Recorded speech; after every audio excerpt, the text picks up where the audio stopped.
Around maybe 11:30, 12 o'clock at night. There's no way for me to escape screaming, yelling, kicking, screaming. Nothing mattered.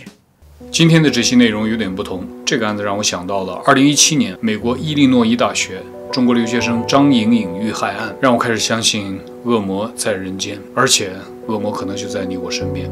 我需要在今天这个故事开始之前做一点提示。这期内容涉及针对女性的严重犯罪，心理承受能力一般的观众，我强烈建议你跳过这期内容。Getting to the destination, I don't remember any of that. I just remember waking up in a basement on a mattress with... OK， 如果你现在仍然没有划走，我们开始今天的故事。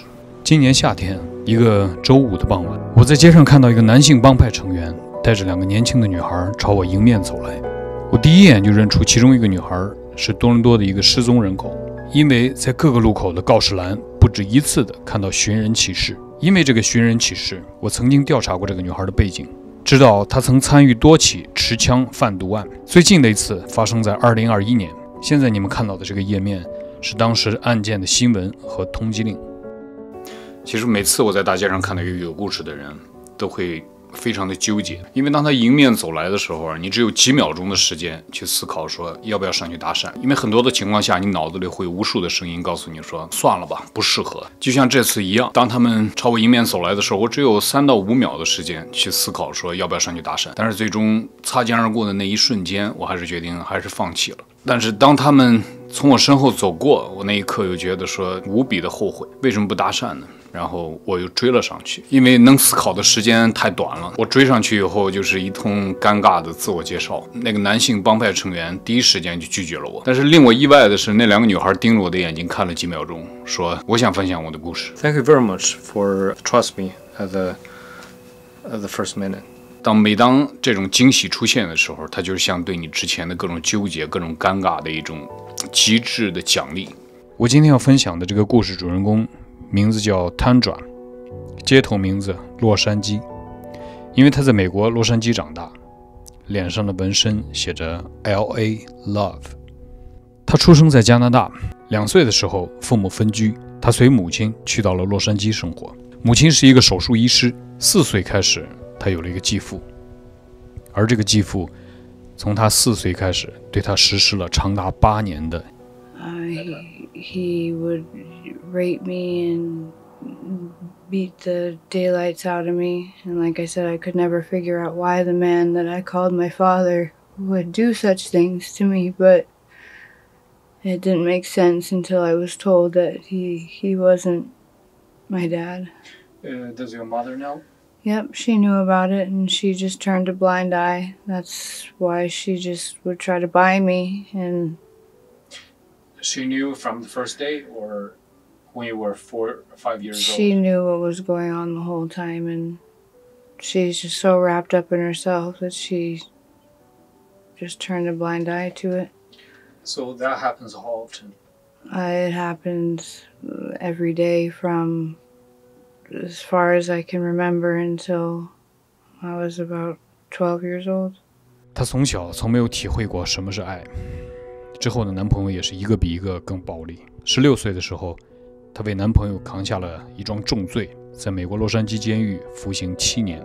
Happened to be there. I had no part of it, but I took the charges for him. Tell me more about the jail. I don't even know where to start. It was the absolute worst experience of my entire life. I've never seen such horror. The way that they would treat us, they'd take us out of our cells at night and they'd fight us, they'd make bets against us. Is there any abuse during the prison time?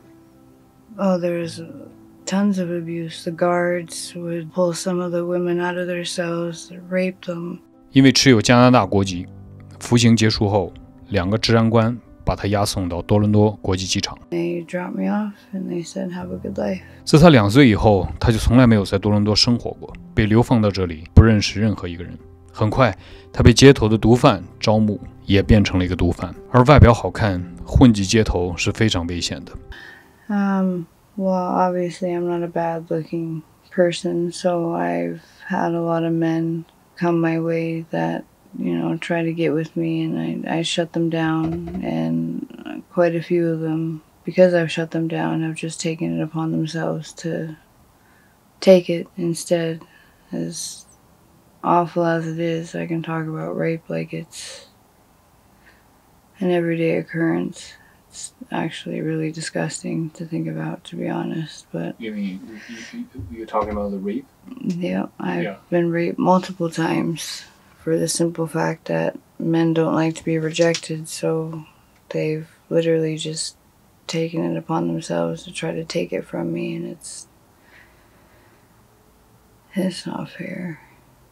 It's not fair at all. 他的故事里最令我吃惊的是他对一段离奇经历的描述。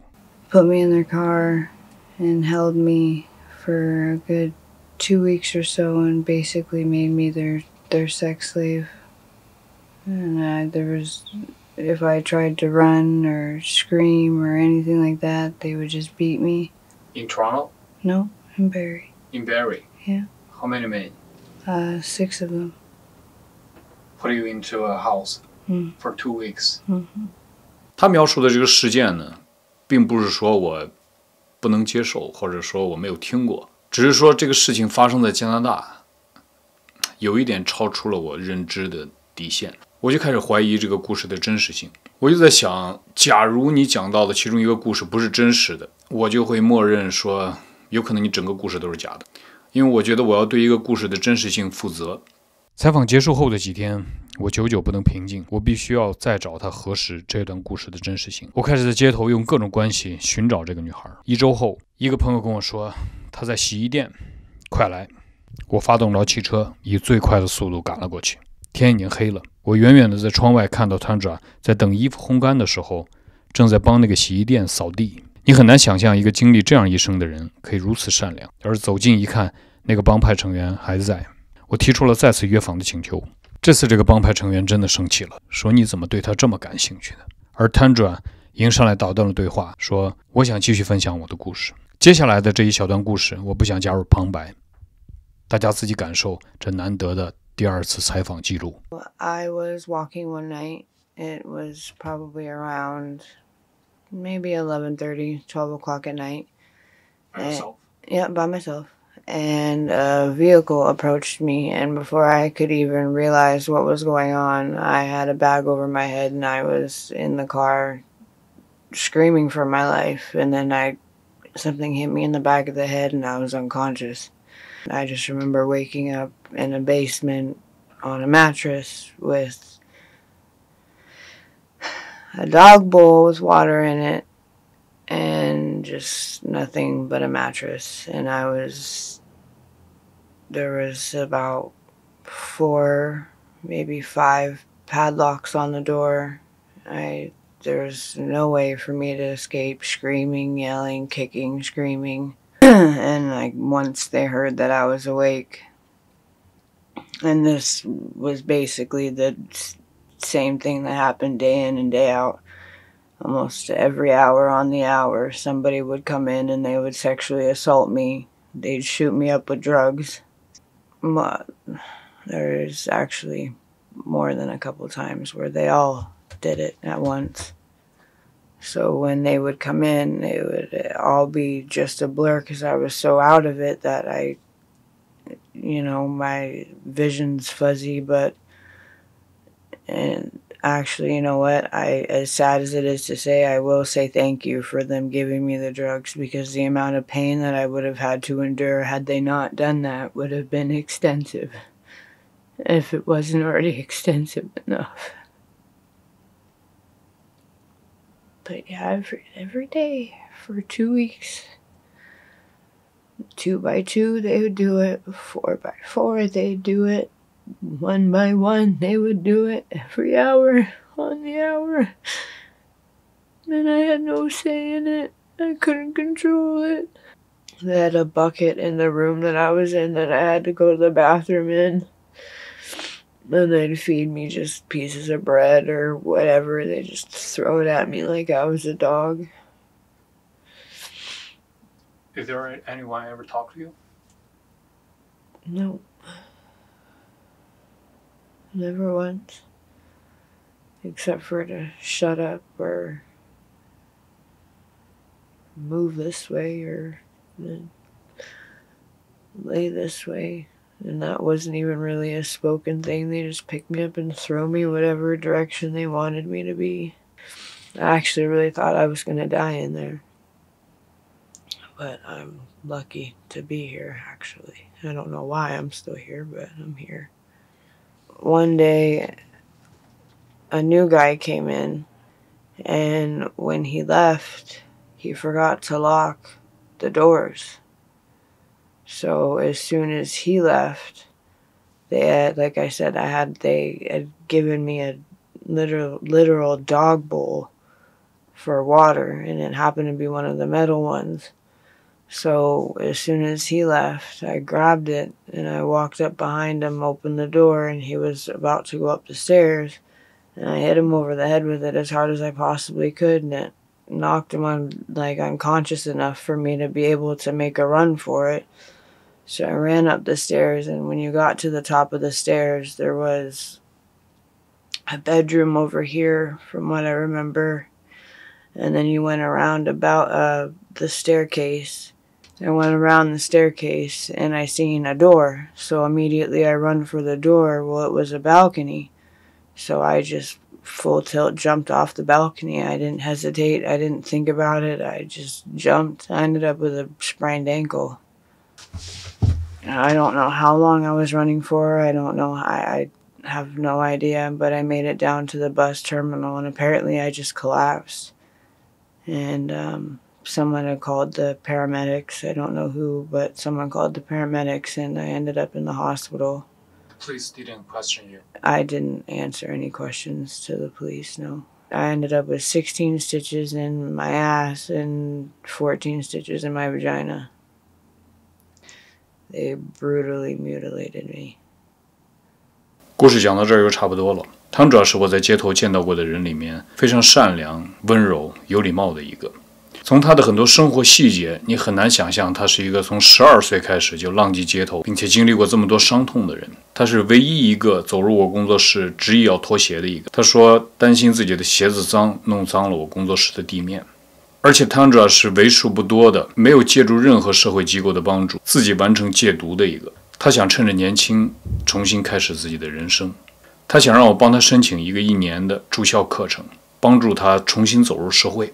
最终我申请到了他的助学基金，帮他也打印了入学表格，约定了那个周5去做体检。但是他再一次的失踪了，这次彻底的失踪了。我甚至去医院、警局、监狱的系统里都查找过他，但是杳无音信。所以这个故事今天讲到这里并没有结束，我仍然会在街头继续寻找他，直到找到他的那天，我会再跟大家讲述这个名叫洛杉矶的女孩的下半程故事。我们下一期见。I'm not the best looking person in the world, nor do I pretend to be. I don't think I'm anything more than the next woman. I like to empower women. I want to see women succeed. I want to uplift women. I don't want any woman to ever have to suffer the way that I have. But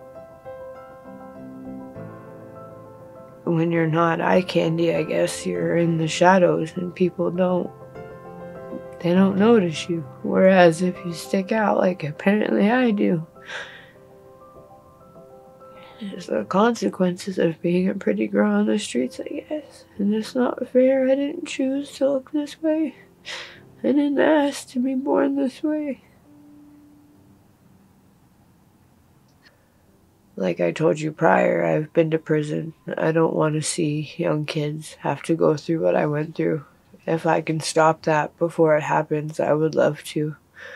I love to go in and out of prisons and, group homes, stuff like that, and be a counselor, because I've been there, I've done it, I know what it's like. I can relate to these kids. I can relate to people that have been through the hardships that I have, and I want to be able to help people. I don't want people to ever have to suffer what I have. Thank you very much for the story. Yeah, you're welcome. Thank you for listening.